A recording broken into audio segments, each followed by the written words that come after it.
Hey everyone, we're back here live in Houston for Qualys's ROCon. If you've been following along, you know what ROCon means and what it stands for. If you just saw my previous interview with Qualys CEO Sumedh Thakkar, you know Risk Operation Conference and why we transitioned from Qualys Security Conference, QSC, to this concept of a risk conference. And what a great success it's been from the feedback of customers, partners, business associates.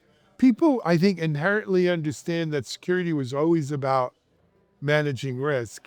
And we kind of lost our way somewhere in there, but we're coming back to it.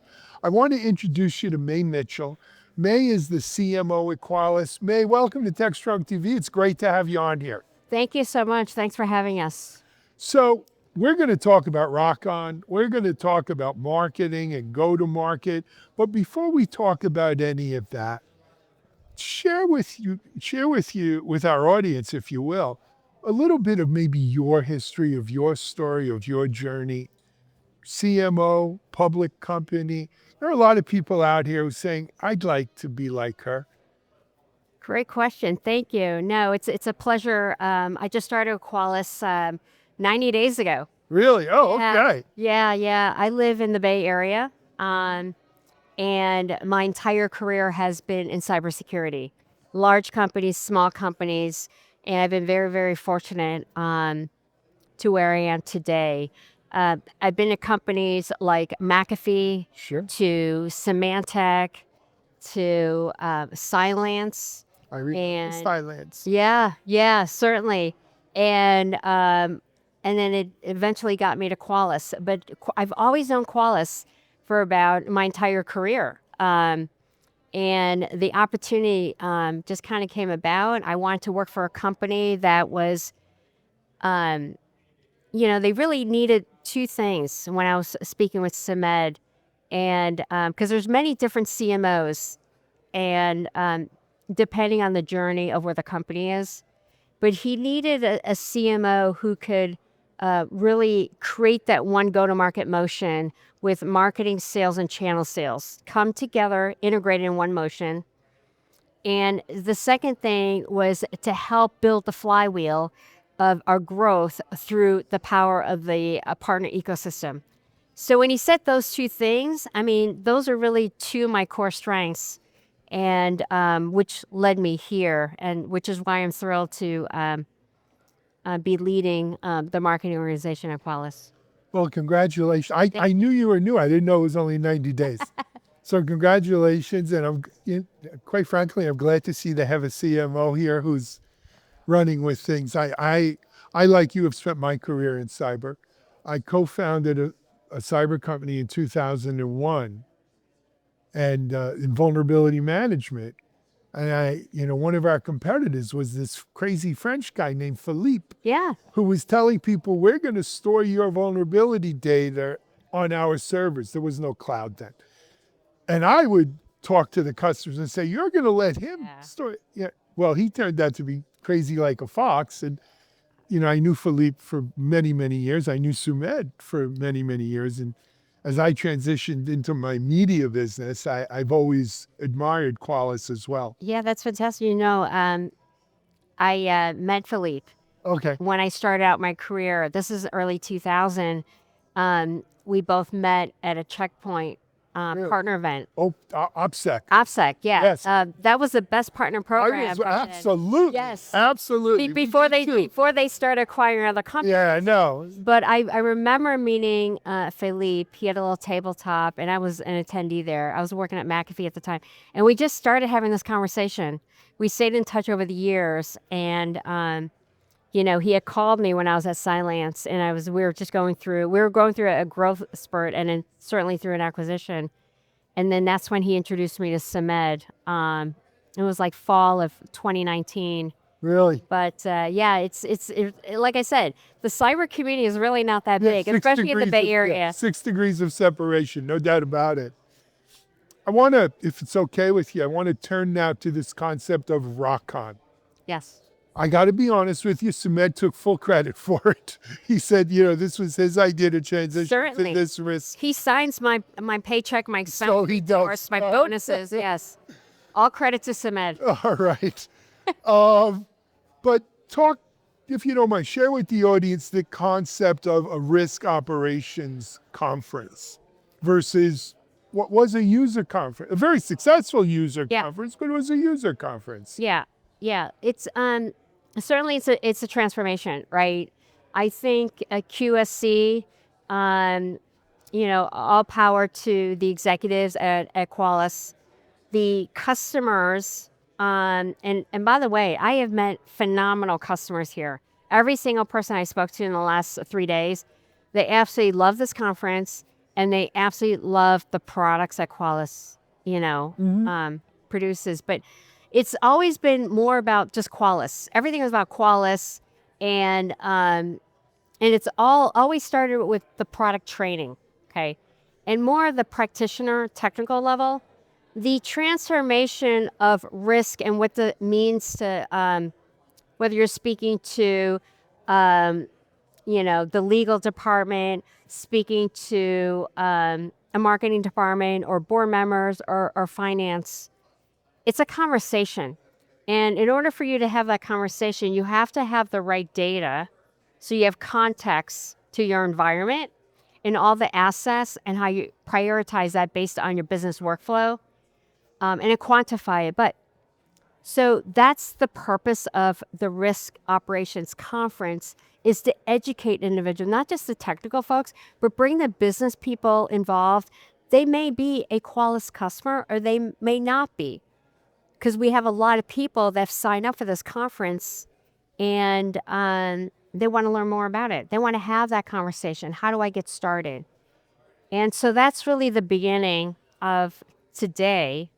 And we are going to take this around the world. Our next one is in Mumbai. Yes, that month, India. right? Yes, correct. But we've been able to still, like this year is really the first year we're transitioning it. We've had general sessions in the beginning. We've had more panel discussions. It's not all about Qualys speaking.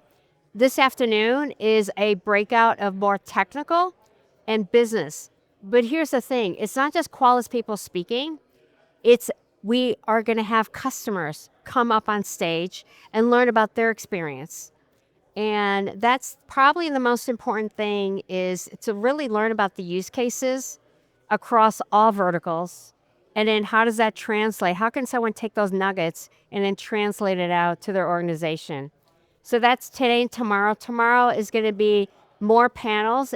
Tomorrow's actually, we're hosting a panel of our managed ROC partners. There's going to be 5 partners up on stage, and they're going to talk about service delivery options to help a customer through implementation and throughout the life cycle of the purchase. Love it. Yeah. Good stuff. Let me ask you go to another area if it's okay. You mentioned when you originally spoke with Sumedh about this job, looking for a person who is going to be able to create one go-to-market motion, Yep. partners, end users, etc. Let's talk about the go-to-market at Qualys. Certainly. If you would, our audience are technical people, but they're everything from C-level down. But on the tech side, they're cyber people, they're Qualys customers. What's the go-to-market for these? Yeah, certainly. First and foremost, I think there's statistics out there that 30% of companies survive. 30%. This is according to HBR, right? 30% survive because C-level alignment. Okay, that's something to think about. Complete C-level alignment up at the top. Now, when sales and marketing are fully aligned, and I also put channel sales in there as well, you get 3.2x conversion rate. Really? And that's significant. So part of that is the collaboration between marketing, sales, and channel sales. You have to collaborate. You have to speak the same language. You have to understand the ideal customer profile. So once you understand what that is, what customer segment are we going after? Is it the enterprise, which is really what Qualys is all about? We're going to go after the enterprise customers. The way we define that is 5,000 employees and above. And we also cover the mid-market as well. We have to think about what are the business problems that those customers tend to have. Who is the core decision maker, the persona? And then who are the influencers? On an average, you may be touching maybe 15 to 20 people within a buying center. That's according to Gartner. That's a lot of people to touch just to get to that person that says, yes, Right. this is the technology we want. Now help me justify that to ask for a budget, okay? Which is a whole many steps. Pieces of content that they touch is probably 20 distinct pieces of content. So that's another key strategy of go-to-market as well, is creating that narrative for a business buyer as well as a technical buyer. And if you put your customer hat on, you think about different stages that you go through. Awareness. I don't have a problem. I'm going to sleep at night, but I get invited to a lot of dinners, okay? They go to dinners because their friends are inviting them, peer-to-peer conversation, Right. and they learn about better ways. If I could solve all these AI-born cyber attacks, if my budget's only increasing maybe 2% year over year, and there's a better way of solving it and staying ahead, then I'm going to learn about it. Because that's awareness phase, different type of content and different story that you tell. The next one is consideration. Hey, this Qualys stuff makes sense. I've been hearing a lot about it. They may go to ChatGPT and ask, what are the top 3 solutions that can help me with to quantify my risk, okay? We better show up as one of the top 3. Right. Again, different pieces of content. Then you go to the next phase, and that is evaluation. How does this solution work with my existing environment? My environment works. I may not have Qualys, but how do I get feed from third parties solutions, okay? I may have a SIM already from Microsoft or from Splunk. Does that work with that?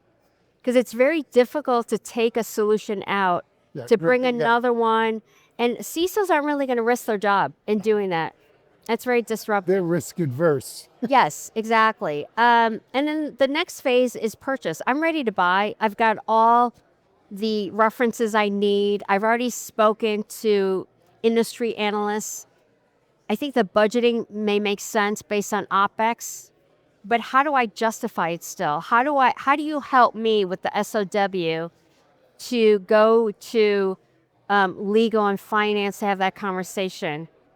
So we help along that way. Marketing, along with sales, we have a job to do in every single one of those phases. Marketing, we create the narrative. We educate the buyer with digital ads. Come see us at a city near you, or come join a webinar to learn more. Sales has a play, and our partners have a play as well. Absolutely. They got to follow up on the leads. When they follow up on the leads, what are their assets that they could use to have that engaging conversation to pull the buyer all the way through? Love it. Yeah. I wish more marketing people were as well versed on this as you, because we always, for instance, we always try to tell our sponsors at TechStrong, you want a customer that touched your content 2, 3, 4 times. Absolutely. Or different pieces of content, right? Just a one-time, a hit and run. It's a start, but you need to educate them. And it's constant education, and you got to write it in a way. I mean, look, in today's world, no one has time to read, okay? And so for myself, I like infographics. Infographics are great. People love them. Yeah. Shorter videos, the social media. Absolutely. I mean, this is the world we live in.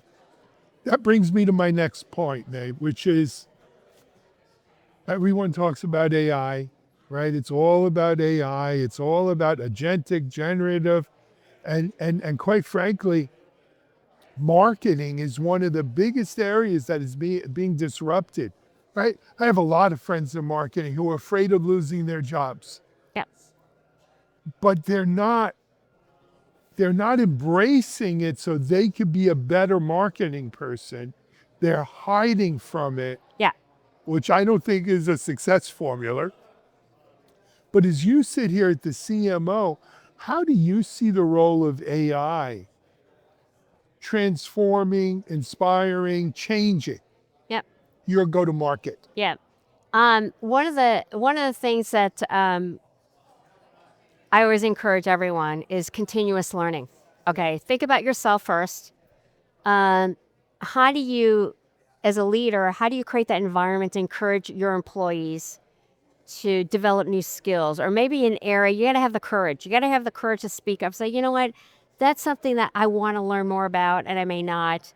That's something what I really like about Qualys because we provide that environment to encourage the employees to start learning things. When I think about AI, what we're doing in marketing is we're thinking about areas where if you think about your job, 7 days a week or 5 days a week, just write down what are you doing every single day? How much time are you spending on each one of these tasks? How much time do you spend thinking strategically versus executing tactically? Because you have to do both, okay? So just think about those things. And then what would life be like if we can automate some of those things? You as an individual, you and your team, and then collectively as a marketing organization. And that's what we're doing. We've actually implemented certain those areas, and plus the marketing organization and the structure is evolving. There are certain positions that are very instrumental that has transformed that I think that certainly could leverage a lot of AI. Content creation, we can all get better in every single function, whether you're in product marketing, content strategy, campaign development, communications functions, the growth marketing functions, field activation to the buyer, to the partner. We can all get better in creating more content. Customer market is a big thing because we have over 10,000 customers. And we are constantly looking for happy customers who will share their story. So it's not cranking out 30 distinct pieces. It is about taking one anchor piece. Like we have this great threat research department. So that could be 40 pages. No one has time to read 40 pages. So that's like a core anchor piece once a year. And then we're going to create derivatives of that. And every quarter, some trends that we're seeing, maybe trends that we're seeing by vertical. And then we're going to publish that. Customer stories could be really simple. We interview a customer and then we can have AI interview and then translate that in 5 different languages. It's amazing. The emails that we do for follow-up pre, during, and post events, and we have SLAs on this too, and that's where AI can help. Now, this is just marketing.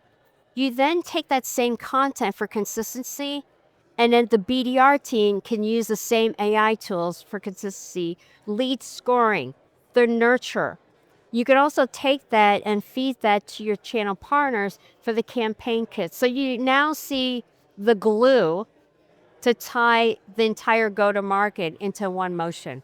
So those are the things that we're doing. We're just starting like in the areas that we really can add more speed, get the flywheel going. Yep, I agree. I mean, we at TechStrong, we obviously work with a lot of Right. vendor, sponsors. So we call that the long pole in the tent, right? That one report can feed a campaign for 6 months. Yes. You could do a webinar from it. You could do infographics off of it. You could do customer testimonials, and with AI, really, you I don't want to say you're not going to use a human because I'm not here saying AI is taking people's jobs. You need a human in the loop. Yep. But with AI, there's really no excuse that you can't do these kinds of things repeatedly Absolutely. over and over and have more consistency than we ever did in marketing and go-to-markets, right? And I I think the problem is a lot of people, quite frankly, are afraid of their jobs. They don't want to tell you what they're doing repetitively because they'll be replaced. Yeah, I agree. It starts at, I said a key word in terms of like leadership. Yeah. I learned a lot of my leadership skills when I was at Symantec. And, Tom Thompson? yeah, yeah. And so they invested heavily into leadership, whether you're a first line manager or a VP level and all that. But I think about the core attributes that make a really strong leader, and I think about creating an environment where you can encourage individuals that have courage to step up. Like it's okay to acknowledge what you do great at, the Right. areas that your core strengths, but also you got to create that environment that you can raise your hand, say, you know what, I want to learn more. And that's what we're trying to do here is I think a lot of people just don't know how do you leverage AI. You know what I'm saying? Yeah. Well, it's still new. It And a is. lot of people are leading with fear versus curiosity, let's call it. As a CEO at my company, I've encouraged people to experiment. You're going to make some mistakes. It's going to do some stupid things, but you're going to learn more from that than you do maybe from just using it. But experiment, use it for video, use it for writing, use it for marketing. Just use it and see Yeah. what we can do. But I think that's an individual, like you said, how each individual looks at it. It's an individual choice. I see it as an opportunity. It is an opportunity, absolutely, and I say this a lot. By the way, I'm a big advocate of women in the channel, women in cyber, Huh. women in tech, and all that. And I sit on a ton of panels on talking about this topic. But I do say this because it's been a numbers game. We know the statistics of women in tech has been, it's like 22%, but Is it that high? I thought in 15. tech, and then it's women in leadership is single digit, right? So Seven. I say this: if you want to get ahead right now, think about AI. Think about something that you can learn right now, and then you can get ahead and across your peers and everything. So I love it. I agree with you, May, 100%. We're about out of time. I want to thank you for coming you on. bet. Good luck. Best of luck with Qualys. I'm sure we'll be talking more because we cover Qualys all year round, Super. not just at these rocks.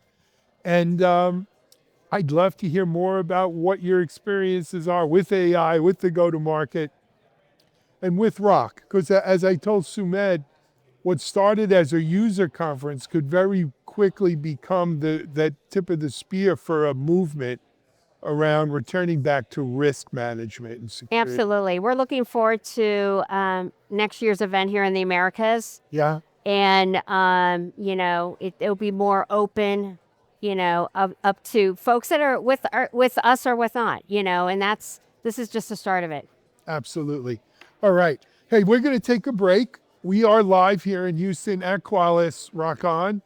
I think we're probably late because we ran a little late, but so we'll be back on in about 2 or 3 minutes. Until then, you're watching TechStrong TV.